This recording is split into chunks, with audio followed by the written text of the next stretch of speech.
14ই ফেব্রুয়ারি কোনো মুসলমান যদি মনে করে এটা আমাদের ভালোবাসার দিন, লাভ করার দিন, বন্ধুত্ব করার দিন, আনন্দ করার দিন, মনে হয় ওই ইমানদার আছে। হ্যাঁ, তোর যদি খুব মন যায় তুই 20 তারিখে চলে যাবি, ওই দিনটা যাবি না, কারণ ওই দিনটার ইতিহাস সম্বন্ধে জানো না। স্পেনের কোটি কোটি মুসলমানকে ওই দিন মেরে সাগরে ভেসেছিল খ্রিস্টানরা, তাই তারা আনন্দ করেছিল ওই দিনে। কেন 14ই ফেব্রুয়ারি মুসলমানদের নয়, ওটা খ্রিস্টানদের। ওই দিন স্পেনের লক্ষ লক্ষ মাকে রেপ করেছিল, গঙ্গায় মেরে, নদীতে, সাগরে মেরে, হাজার হাজার তোমার লাখ লাখ মা বোন বাপ ভাইকে কেটে ভেসে দিয়েছিল ওই কি বলে ইংরেজরা, খ্রিস্টানরা। ওই 14ই ফেব্রুয়ারি সেই দিনটা তোমরা পালন করবে।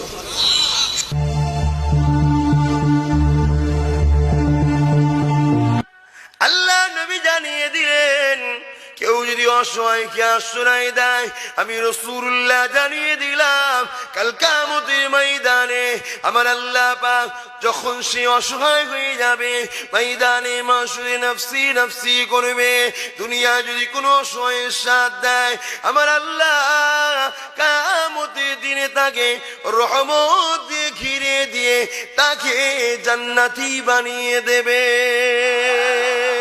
এ যুবকেরা, আব্বারা, তরুণেরা, কাশ্মীরে যখন আসিবা বলে ছোট্ট বোনটাকে মন্দিরের মধ্যে 7 দিন ধরে রেপ করলো, 7 বছরের মেয়ে শরীরে কি আছে, পশু গুণ, দুপায়ে জানোয়ার গুণ, সন্ত্রাস গুণ তারা রেপ করলো। এ যুবকেরা, আজ ওই অসহায় বোন কিন্তু ভারতবাসীকে চিৎকার দিয়ে বলছে, এ ভারতের যুবকেরা, এ ভারতের ভাইয়েরা, তোর বোনকে কিভাবে 7 দিন ধরে রেপ করলো।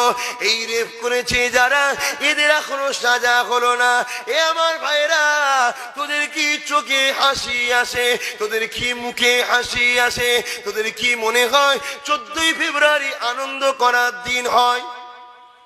কি গো, তোমার বোনকে, 7 বছরের বোনকে রেপ করে 7 দিন ধরে অত্যাচার করে মেরে দিল, এরপরও যদি এত দুঃখ করার পরও 14ই ফেব্রুয়ারি কোনো মুসলমান যদি মনে করে এটা আমাদের ভালোবাসার দিন, লাভ করার দিন, বন্ধুত্ব করার দিন, আনন্দ করার দিন, মনে হয় ওই ইমানদার আছে।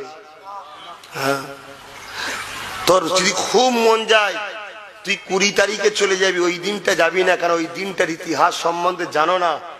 স্পেনের কোটি কোটি মুসলমানকে ওই দিন মেরে সাগরে ভেসেছিল খ্রিস্টানরা, তাই তারা আনন্দ করেছিল এই দিনে। তোমরা তো ইতিহাসই জানো না।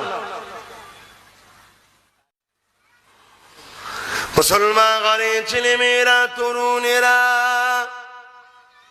এ নবী পাকের প্রেমিকেরা, কাল তোমার গ্রামে যদি কোনো আশিপাশ সঙ্গে গে জুলুম হয়, তোমার গ্রামের আশিপাটা ওই কাশ্মীরের আসিবার মতো কিন্তু ইনসাফ পাবে না। আমি আব্বাস সিদ্দিকী 2016 থেকে বলছি, আসো এ আমার কওমের মানুষেরা, ও দাদা পীর মুরিদেরা, প্রতিটা বুথে বুথে ইউনিট করো, আমার বোনেদের জন্য, আমার মায়েদের জন্য, আমার বাপেদের জন্য, আমাদের তরুণ যুবকদের জন্য, আমাদের এডুকেশনের ছাত্রদের জন্য, আমাদের মসজিদ মাদ্রাসার জন্য, আমাদের দেশের জন্য, অসহায় গরিব মানুষ যে ধর্মেরই হোক না কেন, কারণ নবী জানিয়েছে যে মানুষকে ভালোবাসে তার উপরে আল্লাহ দয়া হবে। এই অসহায়দের পাশে দাঁড়াবার জন্য একটা ইউনিট ঐক্য করো। আল্লাহ নবী জানিয়ে দিলে তোমরা একটা মানব দেহের মতো হয়ে যাও। যখন তোমাদের কোনো একটা শরীরের অংশে আঘাত হবে, পুরো শরীরটা কষ্ট পাবে, ওই রকম একটা মানুষকে আঘাত দিলে, একটা মুমিন মুমিনাকে আঘাত দিলে সবার যেন কষ্ট হয়, এটা আল্লাহ নবী নিজে শিখিয়েছে। তোমরা তোমাদের ধান্দায় চলে গেছে, হাসছিলে, তোমরা তো 14ই ফেব্রুয়ারি ধান্দায় চলে গেছে। 14ই ফেব্রুয়ারি কোন যুবক বেড়াতে যাবে নাকি? জোরে বলা যাবে নাকি? যদি যাও তুমি মুসলমান দাবি করতে পারো, কিন্তু কবরে গিয়ে দেখবে তোমার খ্রিস্টানদের সঙ্গে হাসর নাসর হচ্ছে। কেন 14ই ফেব্রুয়ারি মুসলমানদের নয়, ওটা খ্রিস্টানদের।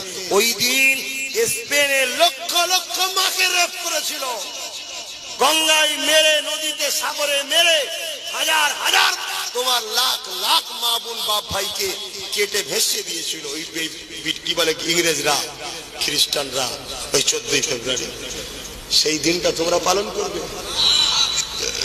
যে তার মা বেটির জন্য ওটার দিন খুশি মানায়, সে জাতি কত খারাপ বুঝতে পারছে? হ্যাঁ, সে জাতির নাম কি মুসলমান নাকি? না না, মুসলমান কেন করে? মুসলমান সেজেছে, মুসলমান না। মুসলমানের জন্য 14ই ফেব্রুয়ারি নয়, মুসলমানের জন্য হচ্ছে 27শে রমজান। জোরে বলুন সুবহানাল্লাহ। জান্নাত কিনার দিন, ওর থেকে বড় দিন কিছু আছে নাকি? মুসলমানের জন্য হলো 12ই রবিউল আউয়াল, জান্নাতে যাওয়ার ওসিলা। জোরে বলুন।